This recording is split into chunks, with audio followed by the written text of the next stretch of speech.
ಕ್ಯಾಂಡಿಡೇಟ್ಗೆ ಬಿದ್ದಂಥ vote ಮೇಲೆ vote ಜೊತೆಗೆ ಇನ್ನೊಬ್ಬರಿಗೆ ಮಾರ್ಕ್ ಮಾಡಿದ್ದಾರೆ. ಎಂಟೈರ್ ಬಂಡ್ಲುಗಳು ಅವೆಲ್ಲ ಕೂಡ ವ್ಯಾಲಿಡ್ ಅಂತ ಡಿಸಿಷನ್ ಆದಮೇಲೆ ಪ್ರತಿಯೊಂದು ವೋಟನ್ನು ಕೂಡ ತೋರಿಸಿರ್ತಾರೆ. ನೋಡಿ, ರಾಜೇಗೌಡರು ಬಿದ್ದಿದೆ, ಯುವರಾಜ್ ಬಿದ್ದಿದೆ ಅಂತೇಳಿ ವೋಟ್ನ ತೋರಿಸಿರ್ತಾರೆ. ಅದನ್ನೆಲ್ಲ ಕ್ಯಾಮ್ರಾ ಕೂಡ ನಡೆದಿರ್ತದೆ. ಅದೆಲ್ಲ ಬಂಡ್ಲ ಆದಮೇಲೆ ಬಂಡ್ಲೆಲ್ಲ ಹಾಕಿ ಒಳಗಡೆ ಹಾಕಿದ ಮೇಲೆ ತಿರ್ಗಾ ಟ್ಯಾಂಪರ್ ಮಾಡಿ ಅದನ್ನು ಎತ್ಕೊಂಡು ಆ ಕಂಪ್ಲೀಟ್ ಎಷ್ಟು ವೋಟ್ ಇದೆ ಅಷ್ಟಕ್ಕೂ ಕೂಡ ಒಂದೊಂದು ವೋಟ್ನ ಆ್ಯಡ್ ಮಾಡಿಬಿಟ್ಟು ಒಂದೊಂದು ಇದನ್ನ ಮಾರ್ಕ್ ಮಾಡಿಬಿಟ್ಟು ಅದನ್ನು ಇನ್ವ್ಯಾಲಿಡ್ ಥರ ಮಾಡಿದ್ದಾರೆ. ಮಾಡಿಬಿಟ್ಟು ಬರೀ ಅದನ್ನು ಮಾತ್ರ ಕೌಂಟಿಂಗ್ ಆಗಬೇಕು ಅಂತೇಳಿ ಕೌಂಟಿಂಗ್ ಕೋರ್ಟ್ಗೆ ಹೋಗ್ಬಿಟ್ಟು ಕೋರ್ಟಿಂದ ಆರ್ಬಿಟ್ರೇಷನ್ ಮಾಡಿದ್ದಾರೆ. ಇದ್ರ ಬಗ್ಗೆ ಒಂದು ದೊಡ್ಡ ತನಿಖೆ ಅವಶ್ಯಕತೆ ಇದೆ. ನಾನು ಎಲೆಕ್ಷನ್ ಕಮಿಷನ್ ಹತ್ರ ಅವರು ಕೂಡ ಇದ್ರ ಬಗ್ಗೆ ಈಗಾಗಲೇ ರೆಕಾರ್ಡ್ ಮಾಡಿದ್ದಾರೆ. ಏನು ಮೊದಲು ರಿಸಲ್ಟ್ ಆಗಿತ್ತು ಅದನ್ನು ಎಲ್ಲ ಪಾರ್ಟಿಯವರು ಕೂಡ ಸಿಗ್ನೇಚರ್ ಮಾಡಿದ್ದಾರೆ, ನನಗೆ ತಂದು ತೋರಿಸಿದ್ದಾರೆ. ಆ ಬ್ಯಾಲೆಟಲ್ಲಿ ಇದ್ದಿದ್ದನ್ನ ಎಲ್ಲ ಪಾರ್ಟಿಯವರು ಕೂಡ ಸೈನ್ ಮಾಡಿದ್ದಾರೆ. ಈಗ ಅದು ನೆಕ್ಸ್ಟ್ ತಿರ್ಗಾ ಬಂದಾಗ ಒಂದೊಂದು ವೋಟ್ನ ಒಬ್ಬರಿಗೆ ಇದ್ದಿದ್ದು ವೋಟಿನ ಜೊತೆಗೆ ಇನ್ನೊಂದೊಂದು ವೋಟ್ನ ಬರೆದಿದ್ದಾರೆ. ಇದು ಕಂಪ್ಲೇಂಟ್ ಕೂಡ ಆಗಿದೆ. ಇದು ಅವರು ಕೋರ್ಟ್ಗೆ ಕಳಿಸ್ಬೇಕಾಗಿತ್ತು ರಿಟರ್ನಿಂಗ್ ಆಫೀಸರ್. ಸಂಬಂಧಪಟ್ಟಂಥ ಎಲೆಕ್ಷನ್ ಆಫೀಸರ್ ಯಾರಿದ್ರು ಅಬ್ಸರ್ವ್ ಇದ್ರು ಅದನ್ನೆಲ್ಲ ಗಮನಿಸಿದ್ದಾರೆ. ಬಹುಶಃ ಎಲ್ಲ ರಿಪೋರ್ಟ್ ಮಾಡಿದ್ದಾರೆ ಅಂತ ನಾನು ಅಂದ್ಕೊಂಡಿದ್ದೀನಿ. ಸೊ ಇದೊಂದು ದೊಡ್ಡ ಟೆಸ್ಟ್ ಕೇಸ್ ಇಡೀ ರಾಜ್ಯಕ್ಕೆ. ಹಿಂದೆ ಯಾವುದೋ ಕೋಆಪರೇಟಿವ್ ಎಲೆಕ್ಷನಲ್ಲಿ ಒಬ್ಬ ಲೀಡ್ರು ಹೆಸರು ಬೇಡ ಒಂದು ಬ್ಯಾಲೆಟ್ ಪೇಪರಲ್ಲಿ ನುಗ್ಬಿಟ್ಟಿದ್ದ. ನನಗೆ ನೆನಪಿದೆ, ಒಂದು ಬ್ಯಾಲೆಟ್ ಯಾವುದೋ ಯುರೋಪಿಯನ್ ಎಲೆಕ್ಷನಲ್ಲಿ. ಈಗ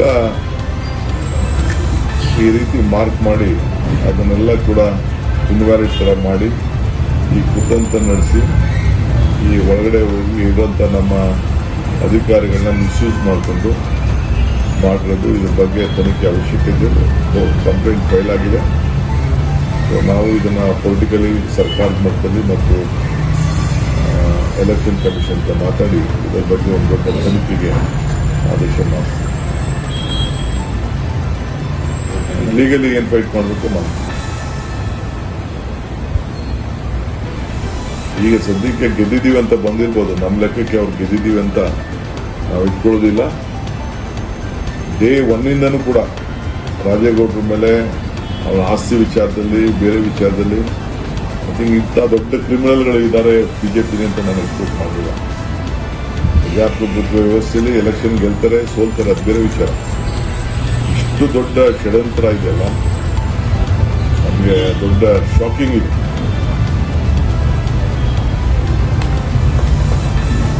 ನಾವು ಬೇರೆ ಓಟ್ ಬಂದಿದ್ದಾಗ ಮಧ್ಯೆ ಇದ್ದಾಗ ಒಂದು ಎಲೆಕ್ಷನ್ ಆಫೀಸರ್ ಒಂದು ಡಿಸಿಷನ್ ತಗೊಳ್ಳೋದು ಇವೆಲ್ಲ ಕೆಲವೆಲ್ಲ ನಾನು ಗಮನಿಸಿದ್ದೀನಿ.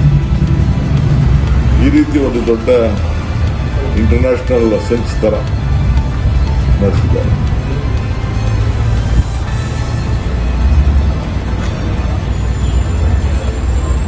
ನಾವು ನಮಗೆ ಈ ಥರ ಅನುಮಾನ ಇದ್ರೆ ನಾವು ಸುಪ್ರೀಂ ಕೋರ್ಟ್ಗೆ ಹೋಗ್ತಿದ್ದೋ ಹೈಕೋರ್ಟ್ ಡಿಸಿಷನ್ ಮೇಲೆ.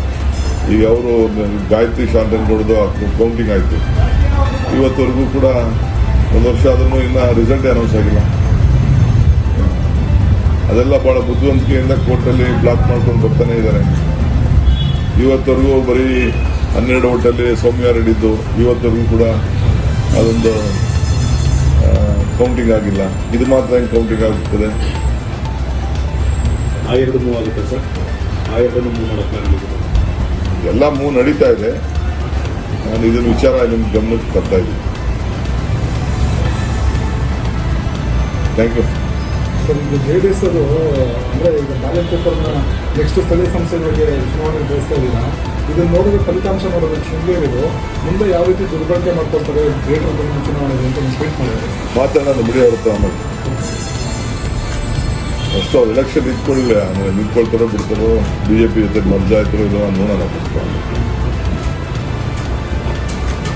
ಅವ್ರು ಹೇಳ್ತಾ ಇದಾರಲ್ಲ, JDS ಅವರು ಹೇಳ್ತಾ ಇದ್ದಾರೆ ಅಂತ ಅಂದಮೇಲೆ ಪಾಠ ಹೇಳ್ಕೊಡ್ತಾ ಇದಾರಲ್ಲ ಅವರು.